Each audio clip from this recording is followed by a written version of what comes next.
Bonjour, Mesdames, Messieurs, ici Suzanne Nantel. Bienvenue à votre émission Berthierville vous informe, diffusée par le biais de CTRB et qui vise à vous faire part des décisions qui ont été prises par votre conseil municipal lors de la dernière séance publique qui s'est tenue le 5 septembre dernier. Alors, comme à l'habitude, je tiens à revenir sur les principaux événements qui se sont tenus dans la ville le mois dernier. Tout d'abord, au parc Sainte-Geneviève a eu lieu l'épluchette annuelle de blé d'Inde, l'activité de la table des aînés du pôle Berthier, où encore cette année, plus de 200 aînés y ont participé. Les deux derniers samedis en musique des jardins, qui ont été présentés l'un au Belvédère Jacques-Lavallée le 12 août, en plus du spectacle le 26 août dernier au centre-ville, ce qui mettait fin au concert des samedis en musique des jardins offert par la ville de Berthierville pour la période estivale. En septembre, deux activités sont à retenir. Tout d'abord, le 9 septembre, à l'auditorium de l'école secondaire Pierre de Lestage, aura lieu la projection du film Berthierville, mon amour, réalisé par M. Gilles Tessier et produit par CTRB. Ce film relate l'histoire de Berthierville depuis la fin des années 1800 jusqu'au tricentenaire en 1972. L'événement fait déjà salle comble. M. Tessier remettra par la suite le film à la ville et, avec son accord, nous verrons à l'offrir à nos écoles afin que notre jeunesse puisse connaître l'histoire de la ville et demeurer attachée à leur milieu de vie. Et le 16 septembre, au parc Sainte-Geneviève, dès 13h, retour de la course du défi Moi pour toi avec l'équipe de Chantal Lacroix, où vous êtes invités à participer encore cette année à la course de 1 km dans le cadre du rendez-vous familial organisé pour tous et à venir encourager les équipes qui participent à cette course à relais entre Montréal et Québec. Des jeux et de l'animation sont au programme. C'est un rendez-vous pour tous. Je vous rappelle que cet événement a pour but d'amasser des fonds pour la Fondation des Étoiles pour la recherche sur les maladies infantiles. Alors, vous êtes donc attendus en grand nombre. En ce qui concerne maintenant la séance, tout d'abord, le Conseil a résolu d'octroyer à la compagnie Construction Éric Lompré le contrat relatif aux travaux de modification de la dalle de la caserne au montant de 17 985 $, suite à la résolution adoptée le 5 juin dernier, qui autorisait un processus d'appel d'offres relativement à ces travaux et de la recommandation en ce sens émise par M. Gaétan Champagne, chargé de projet pour la Ville, suite à l'analyse de cette soumission. Il faut se rappeler que ces travaux sont requis en raison du projet d'acquisition d'un appareil d'élévation pour notre service d'incendie. Il a aussi été question de mandater les entreprises Berthier Incorporées pour procéder à la démolition et à la disposition dans un site approprié des abris des joueurs, de la cabane du marqueur et du tableau de pointage actuellement en place derrière l'hôtel de ville, et ce, à un montant estimé entre 2 200 et 2 500 $.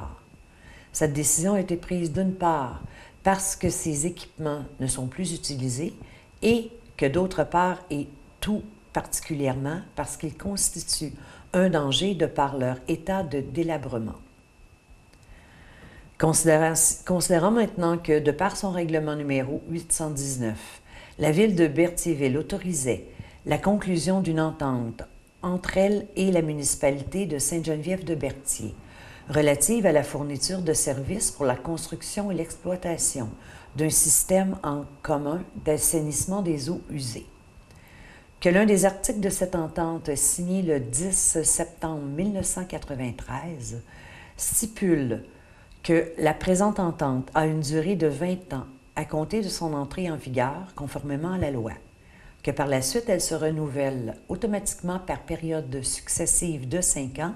à moins que l'une des municipalités n'informe par courrier recommandé l'autre municipalité de son intention d'y mettre fin, et ce, au moins 12 mois avant l'expiration de la durée initiale ou de toute période de renouvellement.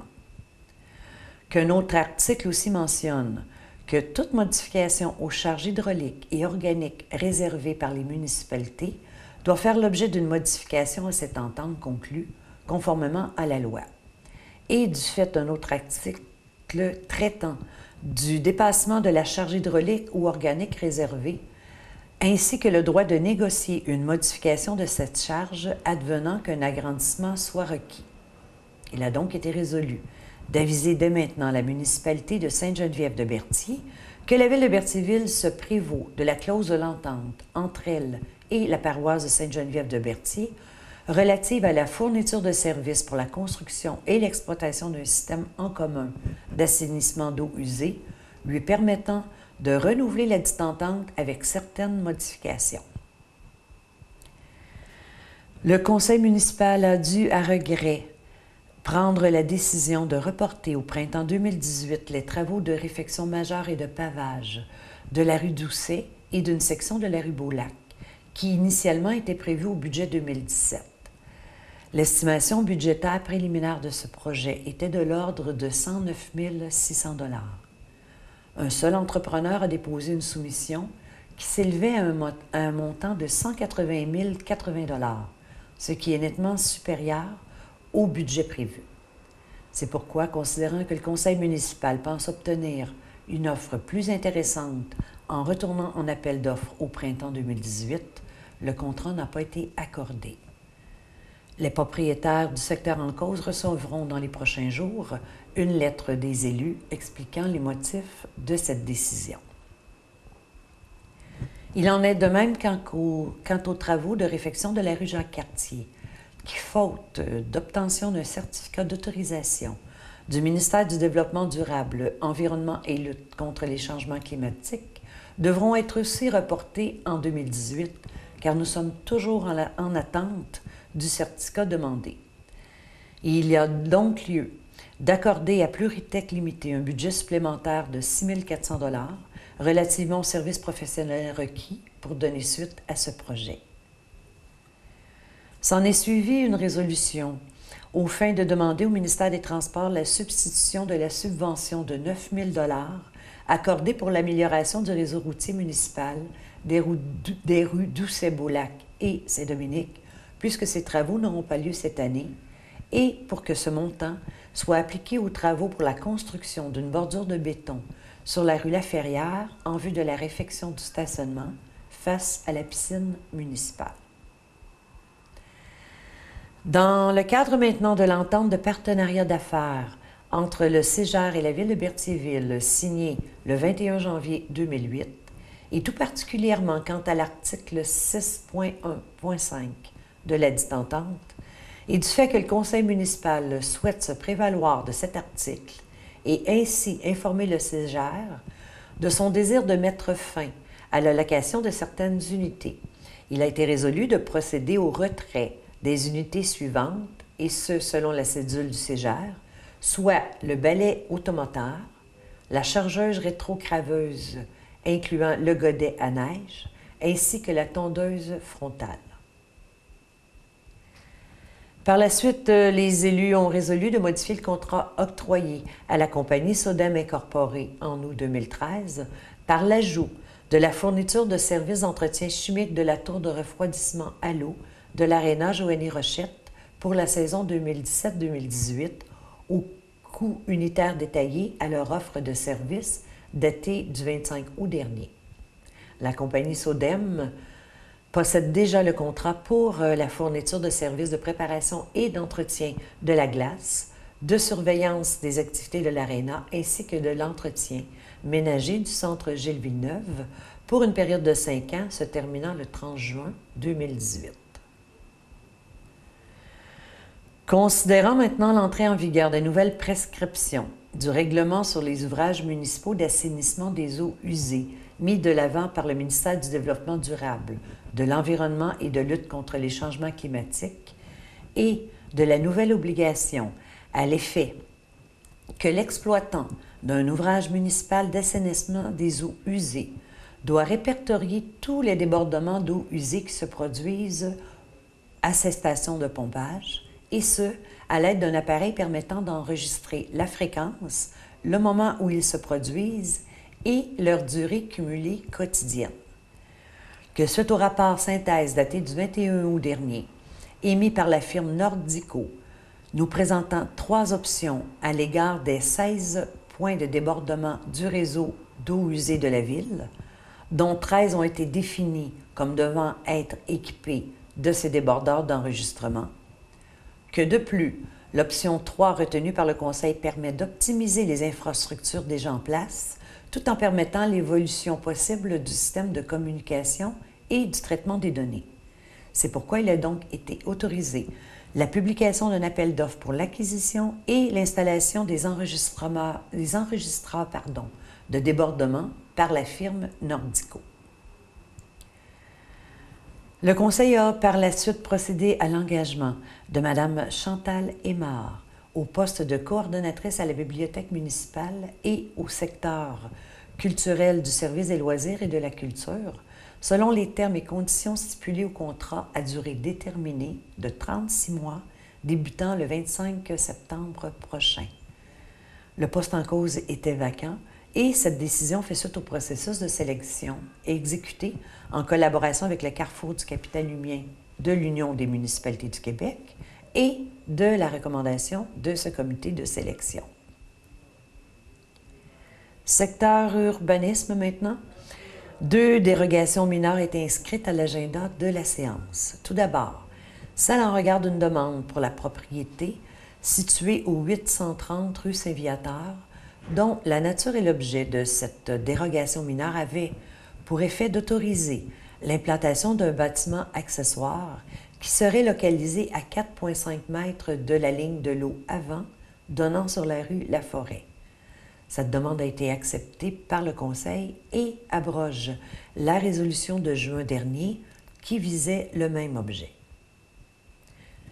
La deuxième demande, quant à elle, visait la propriété située au 890 rue Aucoin,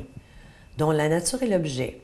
auraient pour effet d'autoriser la localisation de la piscine creusée à 0,68 mètres de la ligne de propriété avant, donnant sur la rue de Fond.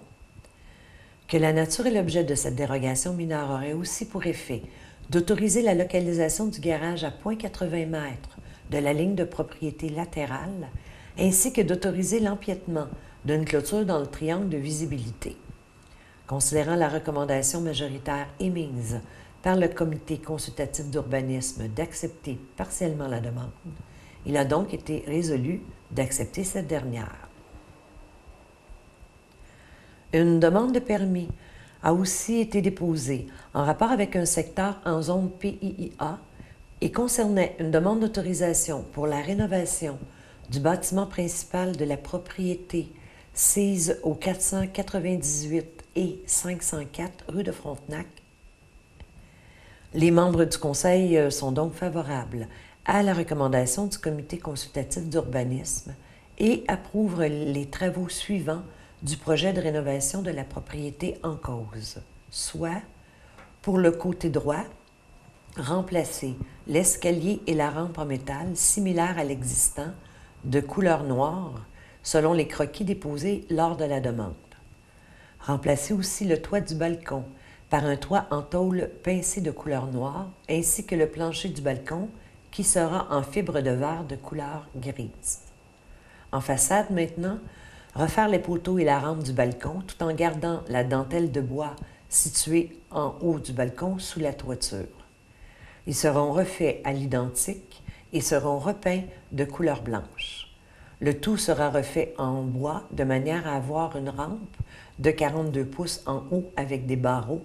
n'ayant pas une distance supérieure de 4 pouces entre ceux-ci pour être conforme aux normes actuelles. Le plancher du balcon sera fait en fibre de verre de couleur grise et si le toit du balcon avant devait être remplacé, il sera refait à l'identique et la toiture sera en tôle pincée noire. Aucun document n'a été déposé au greffe pour la séance de septembre. J'ai par la suite fait état du dépôt des rapports de service de pesée des déchets